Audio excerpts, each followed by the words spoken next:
ගරු අමාත්‍යතුමා සඳහන් කරා ටැංකිය කරේල්ලගෙන ගොවි මහත්තුරුන්ට දිගින් දිගටම තෙල් ගහන්න බෑ කියන කාරණේ. මොකද අපි නව තාක්ෂණයට යා යුතුයි.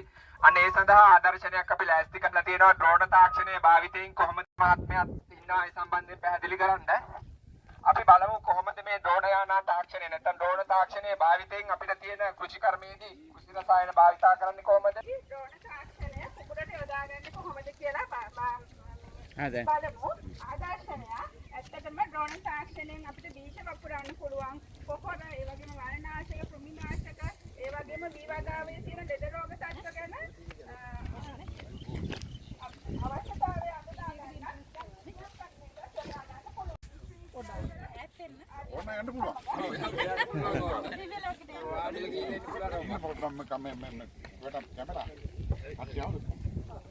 දැන් මේ අවස්ථාවේදී අපි බලමු. ඇත්තටම අපි දැන් හොයාගත්ත වපුරන මේ පීනවල කැපුණාද බීජ වපුරලා පීනවන්නක් ලබා ගන්න පුළුවන් කියලා.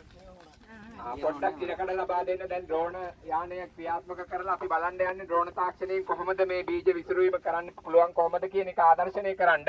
මම හිතන්නේ උඩ ඉන්න අයටත් ආවොත් බලා ගන්න පුළුවන් මේ තාක්ෂණය හැම අවස්ථාවකම බලා ගන්න බෑ. ඒ නිසා හැමෝටම ආරාධනා කරනවා මේ ඩ්‍රෝන තාක්ෂණයේ භාවිතයෙන් අපි කොහොමද කෘෂි යදවුම් දාන්නේ, එහෙම නැත්නම් කෘෂි රසායන හින්නේ කොහොමද, බීජ වපුරන්නේ කොහොමද කියන එක අපිට හොඳින් බලා ගන්න පුළුවන් මේ අවස්ථාවට සහභාගී වුණොත්.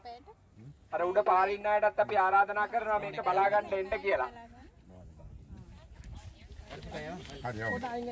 මෙතනින් ඉඩකඩ ලබා දෙන්න ඩ්‍රෝන යානේ ක්‍රියාත්මක කරන්න යන්නේ.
මයින්දන්නේ මේ පරිශ්‍රණ කටයුතු කරන්න අපිට බෞද්ධ කාන්තිය විදිහට සහයෝගය ලබා දෙන්න කරන බාධා ඉඳලා කරන මොකද අපි මතක් කරා බෞද්ධ කාන්තිය රාජ්‍යයන්ගේ අපිට ප්‍රමත කරන්න ඕනේ කියන කාර්යය මේක මම හිතන්නේ උදාහරණයක් අපිට ඩ්‍රෝන යන ලබා දෙන්න ඒ කටයුතු කරන්න ආචාර සහයෝගය ලබා දෙන්න කොහොමද මේක තමයි ගන්න ආචාර්ය මාර්ගයේ ඉරුමට්ටාන අභාෂණාවේ මූලික පරිසරවල අභිමානී ඩ්‍රෝන යාන තාක්ෂණයේ පස්සේ ඩ්‍රෝන තාක්ෂණයේ පස්සේ තවත් තාක්ෂණයක් අරමන් අපි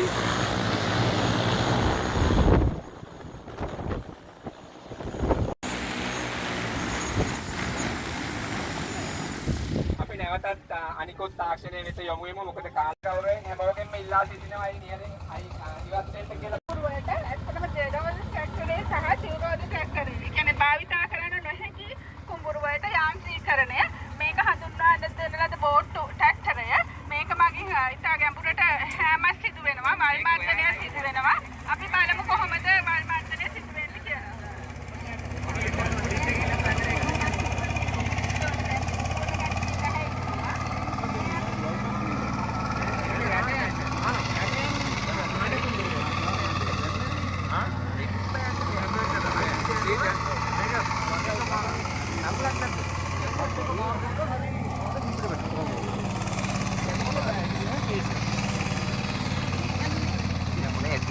අමහිතන්නේ ඉදිරි තාක්ෂණික පියවරයන් වෙත අපි යොමු වෙමු. ඒක නර්මනා අය අතරේම ඔබට අපිට තවත් විශාල ප්‍රමාණයක් තාක්ෂණික කාරණා බෙදා ගන්න